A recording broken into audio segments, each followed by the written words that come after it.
ध्यान दें सभी छात्र, इंटरमीडिएट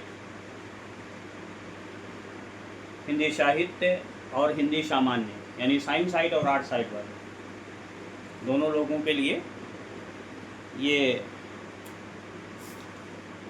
आपका गीत, ये कैकेयी का अनुताप में जो गीत दिया हुआ है, इसके लेखक आपके मैथिली शरण गुप्त जी हैं। ये द्विवेदी युग के बहुत श्रेष्ठ, बहुत योग्य और इनको राष्ट्रीय कवि के रूप में माना जाता है। इन्होंने गीत में लिखा हुआ है, यह उस समय का वर्णन है जिस समय लक्ष्मण अपने बड़े भाई राम के साथ में उनकी सेवा करने के लिए वन में जाते हैं और इधर महलों में उर्मिला,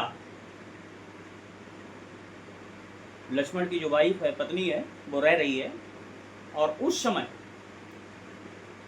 लगभग 10-12 साल व्यतीत हो चुके हैं और उस समय उसको एक ऐसी फीलिंग आती है, यानी उसको अपने पति की वियोगाग्नि सता रही है। क्यों? क्योंकि उर्मिला जो है वो सतियों में आती है, जैसा कि गोस्वामी तुलसीदास जी ने बताया भी है कि उत्तम के असबस मन माही सपने हुआन तो जगनाही।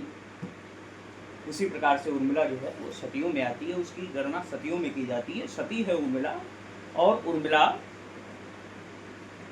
ये महसूस कर लेती है कि मुझे ये जो वियोगाग्नि, मैं स्त्री हूँ, ये स्वाभाविक है कि मेरा पति आज अवध में न होकर के भाई की सेवा में है, लेकिन फिर भी मैं सती हूँ। ये मेरी जो फीलिंग आई है, तो क्यों? ये कामदेव का प्रभाव है।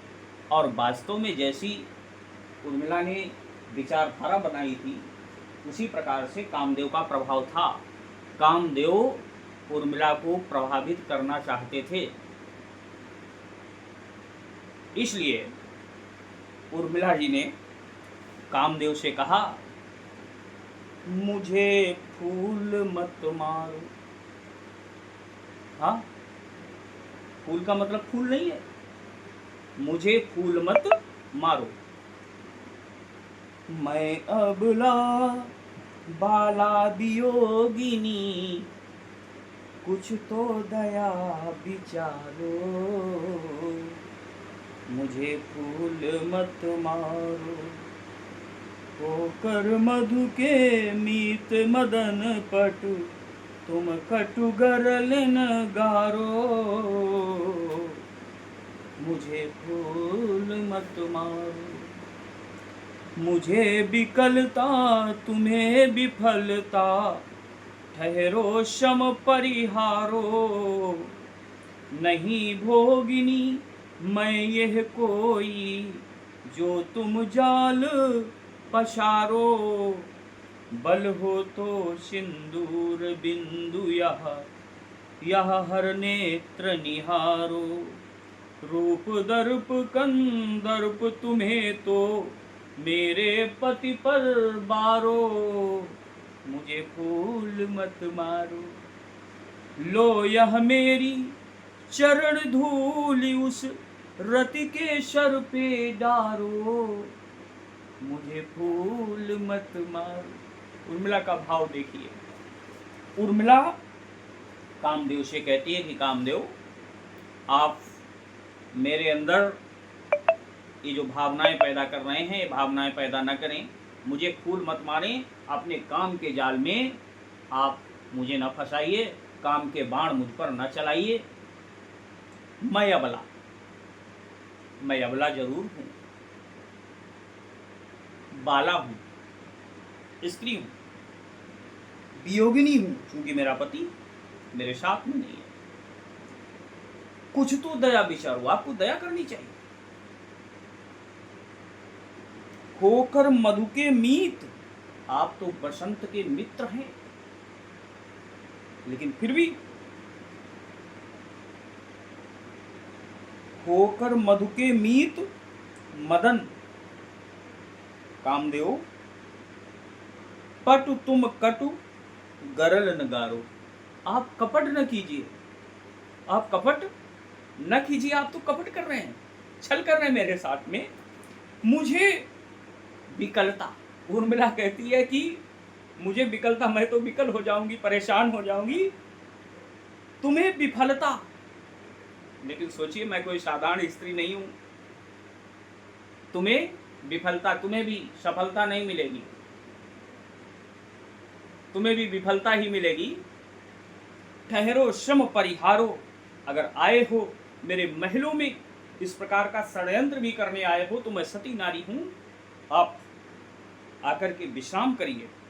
नहीं भोगिनी ये मैं कोई जो तुम जाल पसारो, मैं कोई सांसारिक आम नारी नहीं हूं, आम स्त्री नहीं हूं जो आपके जाल में फंस जाऊं, आपके फंदे में फंस जाऊं, आपकी भावनाओं में बह जाऊं, ऐसा नहीं है। बल हो तो सिंदूर बिंदु यह हर नेत्र निहारो, मेरे मस्तक में लगी हुई सिंदूर की जो बिंदुएं हैं, जो सिंदूर की बिंदुएं हैं हमारे मस्तक में लगी हुई है, कोई साधारण नहीं है ना।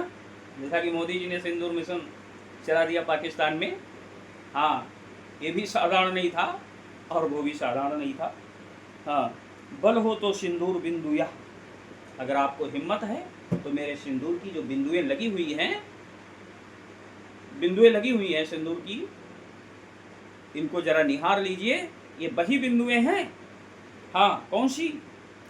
उसी प्रकार से हैं, हर नेत्र निहारो, ये सिंदूर की बिंदुएं जो हैं उसी प्रकार से हैं, उसी प्रकार से जिस प्रकार से शिव के नेत्र ने आपको भस्म कर दिया था। जो आप सशरीर थे, देव में थे, तब से आप फीलिंग में हो गए हो, लेकिन फीलिंग में होने के बावजूद आपने अपनी आदत को चेंज नहीं किया। रस्सी जल गई लेकिन ऐठन नहीं गई। हाँ, तो ये उर्मिला कह रही है, रूप दर्प कंदर्प तुम्हें, तो यदि आपको अपने रूप पे, अपने स्वभाव पे इतना ही घमंड है तो मेरे पति पर बारो, ऐसे रूप को, ऐसे स्वभाव को मैं अपने पति लक्ष्मण जी पर न्योछावर करती हूँ। इसका भाव, लो ये मेरी चरण धूल उस रति के सिर पर धारो, मेरे चरणों की ये धूल ले जाइए, संसार में जो सबसे सुंदर